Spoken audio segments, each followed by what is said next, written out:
नमस्कार, G capital में आपका स्वागत है। आज है 6 मई और आप लोगों के लिए एक नई वीडियो। आज बात करेंगे पीएसयू सेक्टर की दिग्गज कंपनी और भारत सरकार की एक महारत्न कंपनी कोल इंडिया के बारे में।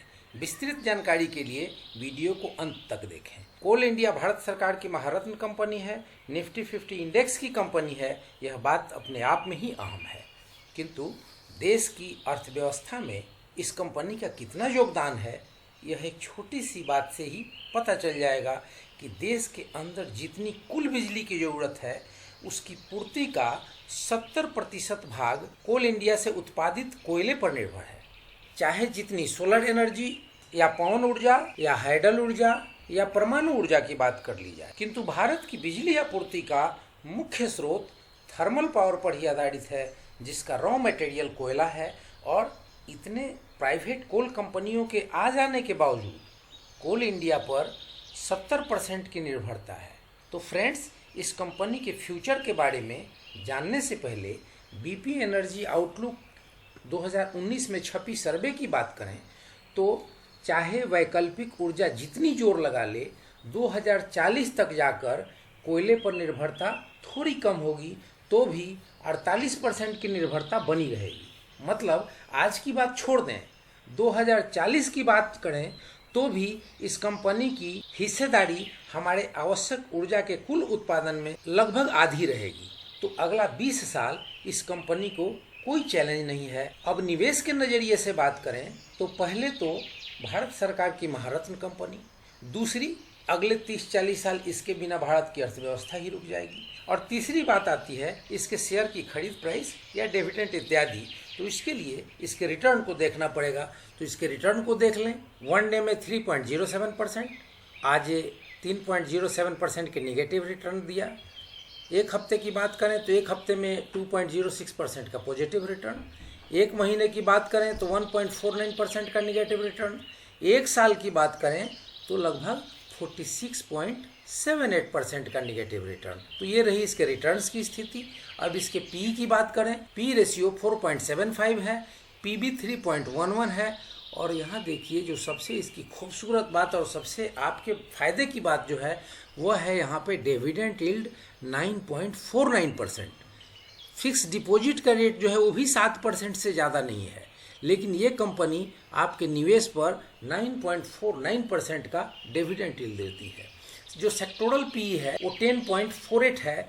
तो लगभग अपने सेक्टर की जो प्राइवेट कंपनियां बहुत सारी आ गई हैं कोल इंडस्ट्री के अंदर, तो उनसे ये लगभग आधी रेट पर मिल रही है आज की तारीख में।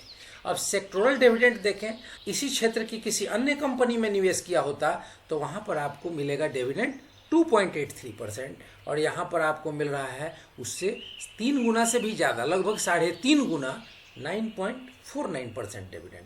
अब इसके आगे बढ़ते हैं तो 96% analyst have suggested that investor can by this stock.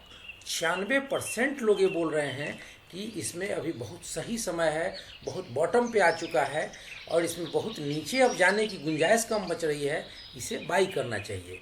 और इसकी पूरे कैलकुलेशन के साथ जो इसका एक्चुअल वैल्यू है उसके आधार पर कह रहा है कि current price is less than the intrinsic value. जो अभी करंट प्राइस मिल रहा है जिस रेट पर ये, उससे बहुत अधिक है इसका एक्चुअल प्राइस।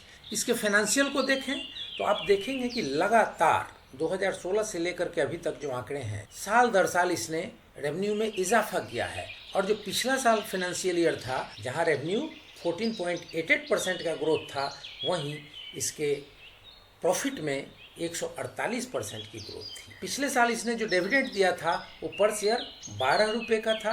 तो आप देख सकते हैं कि डिविडेंड के मामले में ये कंपनी कितनी ज़बरदस्त है, और अपने प्राइस के मूवमेंट को जो ये धीरे चलती है या कई बार निगेटिव होती है, यह अपने डिविडेंड से कंपनसेट कर देती है। तो आप देखेंगे कि प्रायः सरकारी कंपनियां अपने डिविडेंड के मामले में बहुत उदार हैं, और उसमें सबसे अधिक डिविडेंड देने वाली अगर कोई कंपनी है तो कोल इंडिया लिमिटेड कंपनी है। अब कुछ मुनाफे की बात छिपी हुई है इसके शेयर होल्डिंग पैटर्न में। तो शेयर होल्डिंग पैटर्न में आकर के पहले आप देखें तो आप देखेंगे कि कंपनी ने लगातार 6 महीने से अपनी स्टेक बेच रही है, इसमें प्राइवेट पार्टनर आ रहे हैं। यही निवेशकों के लिए सबसे अच्छी बात होगी कि धीरे धीरे जब सरकार इसमें अपने शेयर कम करेगी और प्राइवेट पार्टनर्स इसमें आएंगे तो इस कंपनी के शेयर आसमान छुएंगे। और इन संभावनाओं को देखते हुए आप देखेंगे कि यहाँ पर म्यूचुअल फंड की होल्डिंग लगभग 9.40% है, डोमेस्टिक इंस्टीट्यूशनल होल्डिंग लगभग 22% है, और जो फॉरेन इंस्टीट्यूशनल होल्डिंग्स है वो बहुत सेल करने के बाद भी, क्योंकि आपको पता है कि आजकल जो FII हैं वो बहुत सेल कर रहे हैं इंडिया में, तो उसके बाद भी 8.20% है, और हमारे आपके जैसे मात्र 3.66% लोग ही इसमें निवेशित हैं। तो जो बड़े बड़े इंस्टीट्यूशनल इन्वेस्टर हैं उनकी जो एनालिसिस टीम है उनके एनालिसिस से इसमें इन्वेस्टमेंट करना चाहिए, आखिर तभी तो इतनी बड़ी हिस्सेदारी लिए बैठे हैं। तो ये रही कोल इंडिया लिमिटेड की पूर्ण रूप से इसके फाइनेंशियल की जानकारी, इसके शेयर होल्डिंग पैटर्न की जानकारी। तो हमने यहाँ देखा कि कंपनी की फ्यूचर इसलिए ब्राइट हो जाएगी कि जैसे जैसे डाइवेस्टमेंट बढ़ते जाएगा कंपनी की वैल्यू अनलॉकिंग होती जाएगी। जैसे कि हमने PE का तुलनात्मक अध्ययन किया था तो आपने देखा था कि जो दूसरी कंपनियां हैं इसी सेक्टर की वो जितने पे मिल रही हैं उसके आधे से भी कम रेट पर कोल इंडिया लिमिटेड मिल रही है। अब इसके कारोबार को NSE की वेबसाइट पर देख लें तो क्वांटिटी जो ट्रेड हुई है वो बहुत बड़ी क्वांटिटी है, 1,04,27,899, और जो क्वांटिटी डिलीवरी हुई है 32,36,233, और परसेंटेज ऑफ डिलीवरी जो है वो 31.03%, लगभग 31%। तो बहुत स्ट्रांग डिलीवरी है। इस पर निर्णय लेने से पहले इसको एक बार प्राइस चार्ट पे देखते हैं। तो प्राइस चार्ट पर देखते हैं कि पीछे 26 मार्च के आसपास इसने एक लो बनाया था 119.20 का, और यहाँ इसकी प्राइस आप देख रहे हैं कि बोलिंजर बैंड का जो निचला लेवल है उसके आसपास आ चुका है, और हो सकता है कि यहाँ से ये ऊपर की ओर रिवर्सल ले ले। लेकिन यहाँ RSI की जो स्थिति है वह 42 के आसपास है जो कमज़ोर है, और यहाँ एक बियरिश क्रॉसओवर बनने की स्थिति बन रही है। तो इन सारी परिस्थितियों को देखने के बाद ऐसा लगता है कि जो नए निवेशक हैं वो इस रेट पर यहाँ से अगर एंट्री करते हैं तो उनके लिए बहुत अच्छा अवसर है, क्योंकि 130, 35, 34 रुपये से अगर वो एंट्री शुरू करते हैं और अपने अगर ये लोअर लेवल तक 120 रुपये तक या 119 रुपये तक जाता है, या उससे भी अगर 2-4 रुपये नीचे तक जाता है तो बहुत अच्छे लेवल में उनकी बाई हो जाएगी। और वहाँ से जब इसमें प्राइस का रिवर्सल आएगा, जब भारतीय शेयर बाज़ार में मजबूती आएगी तो एकदम से उनका मुनाफा निकल करके आएगा, और बहुत ज़बरदस्त मुनाफे में शॉर्ट पीरियड में ही होंगे।